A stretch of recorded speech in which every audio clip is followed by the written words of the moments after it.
out of 7 remaining 2. Incidentally, today, I was going to start on, I would let the cat out of the bag or the bag out of the cat, whichever comes. So I was going to start to tell I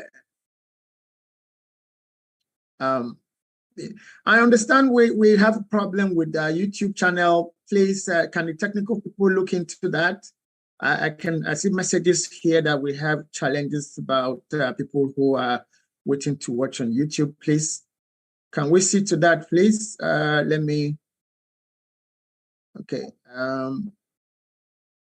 Okay, I understand that's resolved, that we are live on YouTube. Okay, so it's cool. Okay, so. Thank you so much. Thank you so much. I can confirm that we're back on YouTube. All right. So today the sixth person or 6 persons, because in that one person there are about 3 or 4 people behind, was my father. Incident is just a coincidence. It was my father, because the stage at which the dedication and the story is on. Because I was taking it chronologically, okay? Most of us behave as if we arrived on planet Earth grown. We never grew up. We never went through anything. A lot of the people who want to say successful, whatever measure you want to apply to that word, successful, want the rest of us to believe that they just happened. No. Nobody just happened. There's no such thing as a self-made man. There's no such thing like that. So in my acknowledging all of these individuals and groups of individuals, my dad played a heavy major role. So much so that my immediate elder brother, Chief PAK Adeusi, used to call me an incurable optimist. Okay? Says I'm an incurable optimist. Well, I wear that as a crown, as a title, you know. What can I do? What can you do without optimism? What can you do without belief in what you are doing, in yourself, in things that you are pursuing to do? Without optimism, you're dead. Without hope and drive, you're dead. You know. I learned that from my dad. Okay, you will see a seemingly hopeless situation confronting him, and he'll be telling you, "Calm down, don't worry, everything will be okay." You know, and I watched him. One way or another, one way or the other. He will navigate through that seemingly or those seemingly unsolvable situation, well, chaotic situations, and will restore order. I watched that not once, not twice, you know. Someone might say, okay, why do you let things get chaotic before you start arranging them? Well, raise your hand if everything you've done in life had always been as you planned them, all of them, yeah? From the beginning to the end, okay? So if you haven't come to that point where your plan didn't go from A to Z without anything, wait for it, it will happen. If it hasn't happened yet, don't worry. For as long as you're breathing, you are going to also have that as part of your memory, that, oh, I planned this and it didn't come true. So today, we are dedicating our program today, ourselves today, our stories today to our fathers, okay? So, Mrs. Adedoyin, once again, welcome. I have dominated the program in a way that we are not used to. I apologize. Okay. I seem to be overexcited. Doc Seats, he will join us as soon as he settles, for which one you remember if you have goosebumps around you, you know, about your dad. To be here anyways. Talking about my dad, because I know I have a limited time. I have a lot of stories about my dad. My dad was and maybe I can even dad was my champion. and he was my role model. What am I talking about? He was my role model when you're looking for somebody that will not give up on anything, no matter how hard, he will not give up. He's my role model. And by the special grace of God, I know I've taken after him to a large extent on that. And another thing is that he's such a caring father. And let me just give you an instance of how he was very caring to us. We are six in number. I'm talking about children. And at a point in time, we were going to federal government colleges. And I was at federal government college, Odogbolu. My sister was at federal government girls college, Oyo. And my brother was at federal government college in Lawrence. My father would, and coincidentally, our resumption fell on the same day. And then my father used to have a 504, is it 504, 505 station wagon, one of the two. I can't remember now. I think it's 504 station wagon. Of course, because of the many children that he had, they had to buy a car that could contain all of us. So we'll all put our things, seriously, we'll all put our things inside the vehicle, and you will start, all of us will put ourselves in the vehicle. My brother and I, we were at Odogbo. My sister, one of my sisters was at Oyo, and my brother was at it. So he will take off from Lagos, and we will start our journey as early as possible. Then he'll be dropping us off. Can you imagine? Drop us off at Odogbo. Then we say bye-bye. Then he will drop the people at my sister at Oyo, that when gets college, right? He will drop her off. Then he will now head for Ilorin. Of course, by the time he got to Ilorin, it was always late. So he will look for the hotel somewhere he will sleep. And then here he will come again, start coming back to Nigeria, to Lagos. And on his way, maybe he fell asleep. He will go inside a gas station, or what we call a fuel station here. He will go inside the fuel station, just tell them that he wanted to just take a nap. He will park to Lagos. That was what he was doing until all of us graduated. At a point, he was a principal at Federal Government College in Lawrence. So at Lagos or whatever, he will carry all of us and we'll go and do our long holidays in Lawrence. And he was always shocked, I mean, today I keep wondering whether I could have been able to do that, or whether my husband could have been able to do that. He was always shuttling with ease, the long journey and all that. And honestly, I appreciated everything. And sincerely, up to now, I still appreciate it. I always remember all that gesture, all that sacrifice. Of my friends are losing at least one parent. And so anytime that I'm confronted with the possibility of losing him, because of course he will die one day, Shiva, like, no, now. Like, in my mind's eye, he's still a young guy. You're like, no, you're not going anywhere yet. Even though he's always teasing me that God promised us 72 and yeah, so he can go anytime. But I'm not taking that, I'm not accepting that. I just can't, at least not now, I am what you call a daddy's girl through and through. Unabashedly.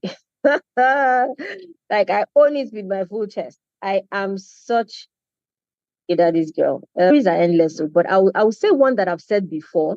And I'm going to say this because I just feel like it ties into a lot of things. There are a lot of things that anyone that listens hopefully can take out of it. So I'm going to share this again. Like I said, I've shared it in previous episodes of the Slow Parenting Show, but I'm going to share it again. So I was in secondary school. I also went to an FGC, by the way. Madam Ishola, I went to a federal government college, a girls' college, Akure. And I remember that I was a bit tiny. And it was not a big deal. Did you say a bit tiny? Okay, I was tiny. Oh my goodness. I had it was not unusual to have people bully, even though the severity of bullying may have differed from school to school, set to set. So it was just not unusual. Since bullying wasn't even something that anyone would like raise a brow over. So these seniors asked me to wash their plates. I washed their plates with my own water, right? And so I washed their plates with my own water. I was going to return the clean plates to them and fell, and then so about 2 or 3 of the plates got broken. They were allowed to use breakable plates. We weren't, right? We had to use either ceramic or plastic plates. Anyway, so she was so livid, angry, and then usually, the way wolves really they do it in packs. So she and other people just came up at me, Kiniko, and they were going to literally hit me, and but one of them appealed to the other. Anyway, they didn't hit me, but they used strong words. I was like, just leave her alone, Jerry. That's weird girl. She's so odd. You know how she is now? Like, she's just one odd, tiny girl like that. Just leave her alone and everything. And then I went. And so I wrote to my father. At the time, of course, you have to write a letter, and to take about 2 weeks or 10 days to get to Lagos from Akure, and then perhaps another 10 days for the response to get back. So it took almost a little over 3 weeks, but not up to a month. And in that time, I waited almost without breathing, if that were even possible. So anyway, in his letter to me, my letter was a long one. Of course, he also responded lengthily. And he said a lot of things. He did. Interestingly, one thing that stood out for me was he said to me that what they call odd, I call extraordinary. And what they call weird, I call unique. All through school. But the matter is that even when I felt on occasion that perhaps I should doubt the authenticity, the truthfulness of those words, that time there was never a moment when I doubted that. Although I also know that perhaps all the fear chicks, because they get like, daddy, the drama was more to like, like, what happened that you're, rhyming for me like that and being all romantic of me. But he knew me too. It took my self-esteem game from maybe 6/10 to like 11/10. In fact, at a point, I had to now teach myself to unlearn arrogance. Like, I had to unlearn, if my dad, after God is my father, if my father thinks that of me, all of you can literally go to blazes. Right. Like, whatever it is you want to do is your business. The most important person in my life feels that I'm all that, So that would be my first share. Wow. The point here is, as parents, we often don't realize, not mean that you can't still say them today, regardless of the time or the age of your children. Okay, regardless of the time or the age of your children. Can you imagine a letter I received in 1985 that I'm going to read to you in 2014? And I'm not just going to read it to you. I'm not the only one who has at least a part of this letter I'm going to read to you. It's actually inside of this book. Incidentally, before we decided to dedicate this edition to our Father's Day because of the Father's Week, and by the way, do you guys know that Father's Day is the same day globally this year, the same day on Sunday? Our mothers, you should go and consult with the calendars because different parts of the British Mother's Day is on the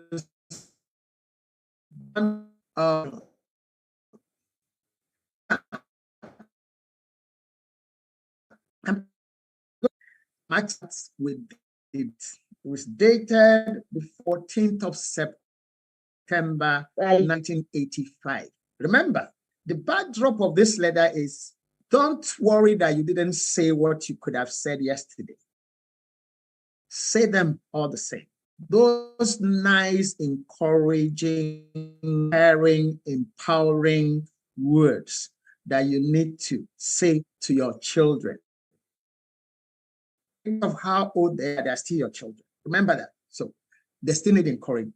Do you need encouragement yourself in your middle age, in your old age? If your answer is yes, then it then means that your children younger than regardless of their age also need encouragement from you. Okay? Regardless of everyone's, what are they called? Children. We didn't say babies. There are difference between children and babies. They are your children, yes. 14th of September 1985. My dear son, please, this is not how the letter started. I'm taking it, I published it from where it made sense and was relevant to what I was writing about in the book, okay? And this book was written about 22 or so, 22, 25 years ago. This book I'm holding here. My dear son, please, in all you do there, let the proverbial words, remember the son of whom you are, continue to ring into your ears. I know you were never, I know you, really? No, I never misbehaved. And I never heard it. I never heard it until this letter appeared. By the way, guys or family, people listening to me, I had gone through primary school. I had gone through secondary school. I had gone through A-levels, high school, well, what we called in Nigeria then 2 years A-level high school. If in Britain or other parts of the Commonwealth, you would understand Cambridge A-levels. I had finished from the university. I was on National Youth Service in faraway old Sokoto State in the northwestern part of when this letter arrived. How many chances I must have had to misbehave in protests that nobody cared. And then this letter is arrived.